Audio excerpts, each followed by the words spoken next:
Hello everyone, कैसे हैं सभी लोग। उम्मीद है कि आप बहुत अच्छे होंगे और आपको हमारे इस एमसीक्यू श्रृंखला से बहुत फ़ायदा हो रहा होगा। आप जान रहे हैं कि हम यहाँ पर साइंस में फिजिक्स के क्वेश्चंस लगातार ला रहे हैं आपके सामने। तो आज आपके लाइट चैप्टर से ही क्वेश्चन है। लगातार 2 दिनों से हम लाइट चैप्टर से ही क्वेश्चन कर रहे हैं। बहुत महत्वपूर्ण प्रश्न है, ध्यान देना है। बढ़ते हैं पहले प्रश्न की ओर।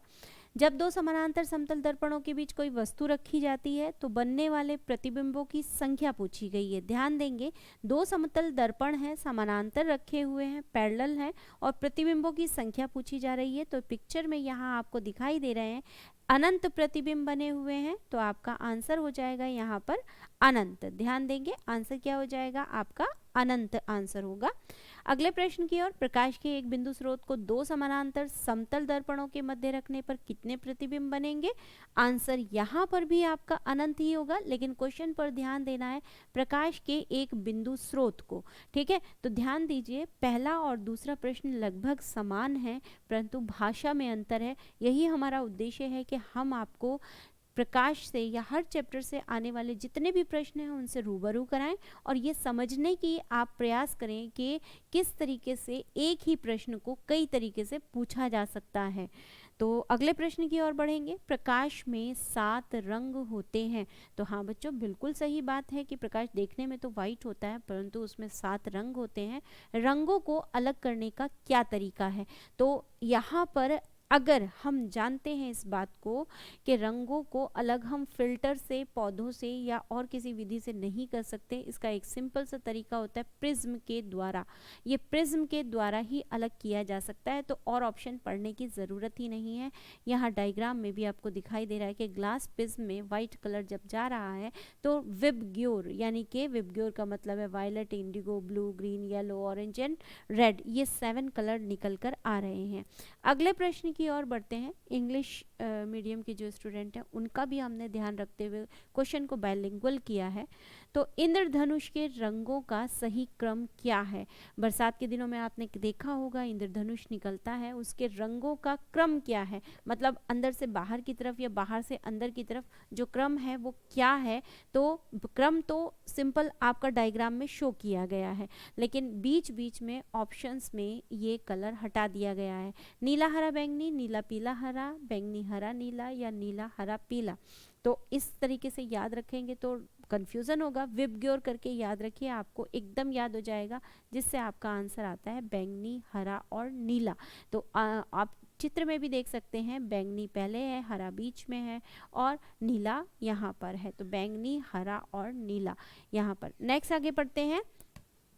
दोपहर के 12 बजे किस दिशा में इंद्रधनुष दिखाई देता है? दोपहर के 12 बजे की बात की गई है, किस दिशा में इंद्रधनुष दिखाई देता है ये पूछा गया है। क्यों पूछा गया है ऐसा? तो बच्चों एक छोटी सी मिस्टेक हो गई मेरे ख्याल में। हाँ, इंद्रधनुष के रंगों का सही क्रम पूछा गया है ना यहाँ पर। बैंगनी, हरा, नीला नहीं है, हरा तो बीच में आ गया, उसके बाद नीला नहीं है। सडन मेरे दिमाग में नीला, हरा और पीला होगा। पहले नीला है, फिर हरा है और फिर पीला है, यहाँ पर ध्यान देंगे। ठीक है, बी आंसर नहीं होगा, आपका आंसर डी होगा। इस मिस्टेक को सुधार लेंगे। आंसर क्या होगा? विबग्योर से नीला, हरा और पीला होगा। ठीक है, तो अगले प्रश्न की ओर बढ़ते हैं। दोपहर के 12 बजे किस दिशा में इंद्रधनुष दिखाई देता है पूछा गया है। दोपहर के 12 बजे, तो 12 बजे की बात की गई है। तो 12 बजे की अगर बात हम करें तो भाई 12 बजे जो सूरज होता है वो एकदम हमारे सर के ऊपर होता है। जब सूरज हमारे सर के ऊपर होता है तो प्रकाश का जो अपवर्तन है वो वर्षा की बूंदों में हो नहीं पाता और इंद्रधनुष हमें दिखाई नहीं पड़ेगा, है ना। इस बात को याद रखिए। इंद्रधनुष हमेशा जो है वो सूर्य की दिशा के विपरीत दिशा में दिखाई देता है, ये बात भी याद रखिएगा। जब सूर्य पूर्व में होता है तो सॉरी जब सूर्य पूरब में होता है या सुबह के समय तो इंद्रधनुष पश्चिम में दिखाई देगा, और जब सूर्य पश्चिम में होता है तो इंद्रधनुष जो है वो पूरब में दिखाई देगा। क्यों? क्योंकि जो प्रकाश का अपवर्तन है वो होगा, प्रकाश बूंदों पर पड़ेगा और उसका अपवर्तन होगा तो हमें इंद्रधनुष दिखाई देगा। लेकिन जब सूरज कहाँ है? सर पर है जब सूरज, तो इंद्रधनुष नहीं दिखाई देगा, ये बात याद रखिए। अगले प्रश्न की ओर बढ़ते हैं। जल में वायु का बुलबुला जिसकी भांति व्यवहार करेगा वह क्या है? तो आपने कई बार देखा होगा पानी के अंदर वायु के बुलबुले होते हैं और ये बुलबुले जो हैं वो किसकी तरीके से व्यवहार करते हैं?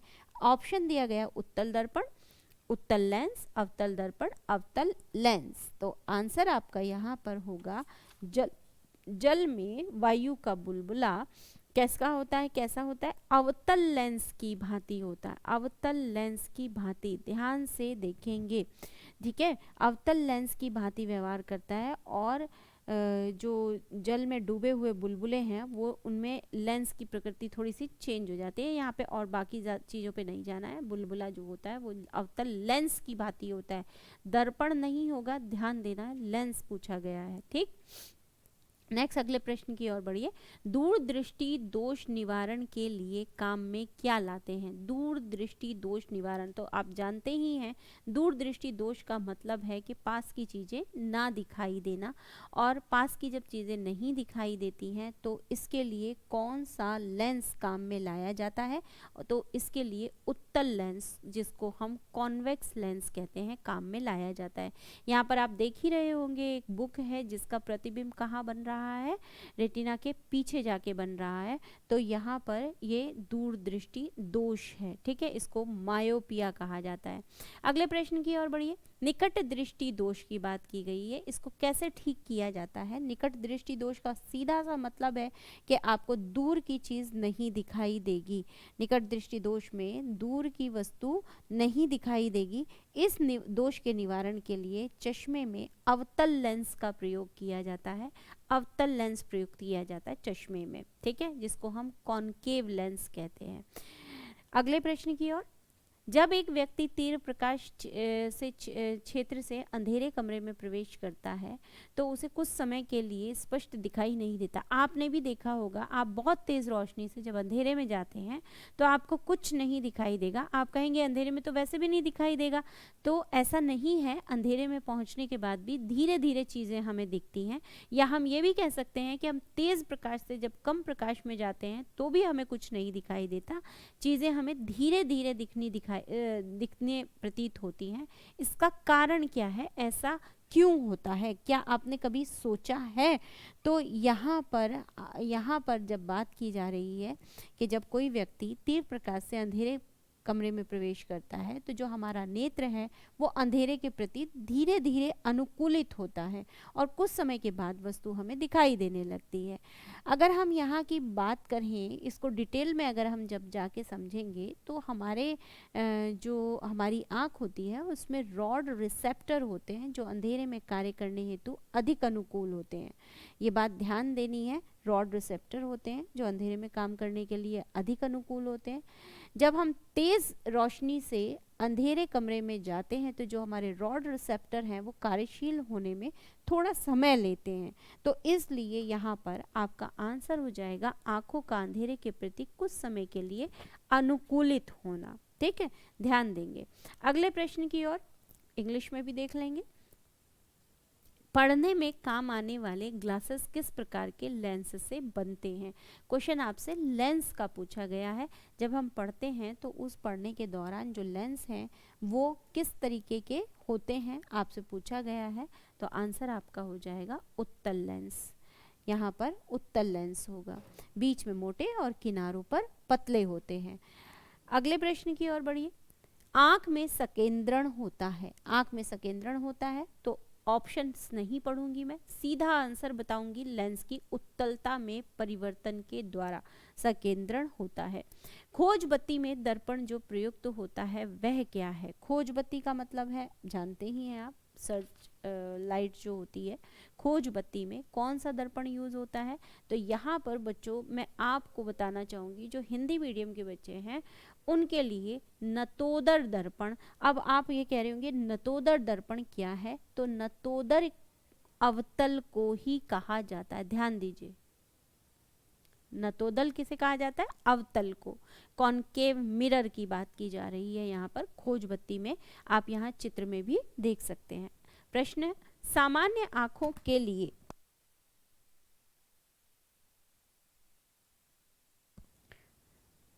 सामान्य आंखों के लिए स्पष्ट दृष्टि की न्यूनतम दूरी कितनी होती है?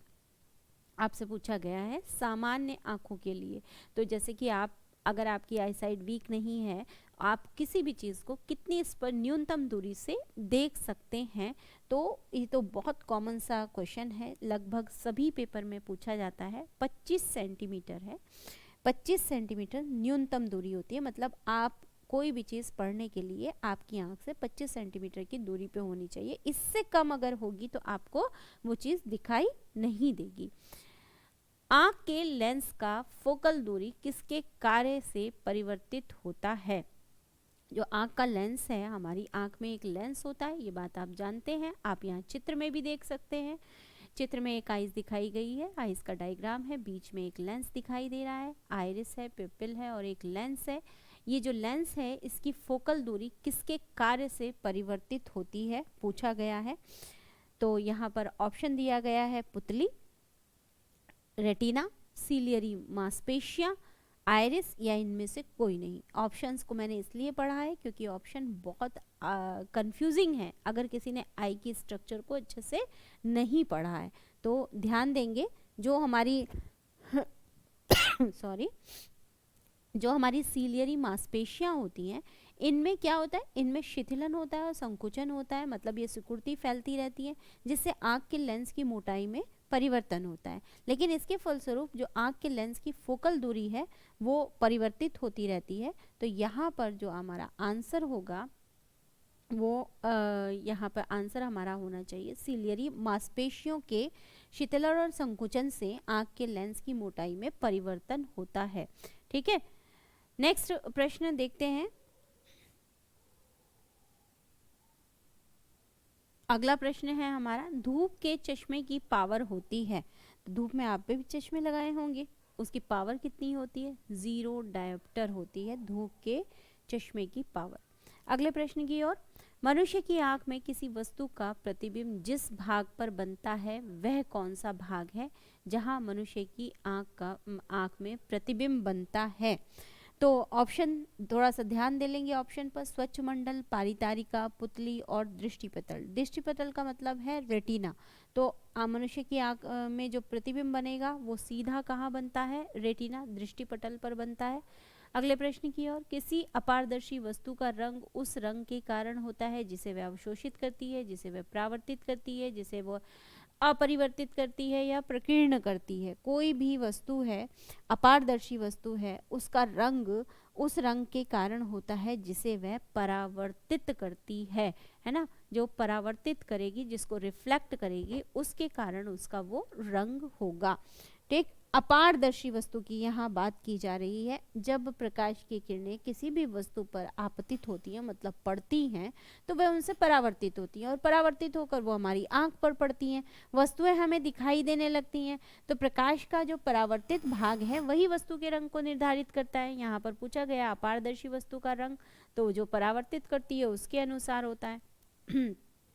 एक रंगीन टेलीविजन में 3 आधारभूत रंगों के मिश्रण से रंग बनते हैं। तो वो रंगीन टेलीविजन में जो 3 रंगों से मिश्रण बनता है, वो 3 रंग कौन से हैं, आपसे ये पूछा गया है। ठीक है, 3 रंग कौन से हैं ये पूछा गया है। तो वो 3 रंग होंगे जो हमारे बेसिक कलर है, लाल, हरा और नीला। लाल, हरा और नीला। अगले प्रश्न की ओर, अगला प्रश्न पिछले प्रश्न से लगभग मिलता जुलता है। वे कौन से मूल वर्ण हैं जिनसे टीवी के पर्दे पर विभिन्न रंग प्रकट होते हैं? तो आंसर हम आपको बता चुके हैं, दोबारा आंसर बताने की मेरे ख्याल में ज़रूरत नहीं है। लाल, हरा और नीला मैंने अभी आपको बताया था।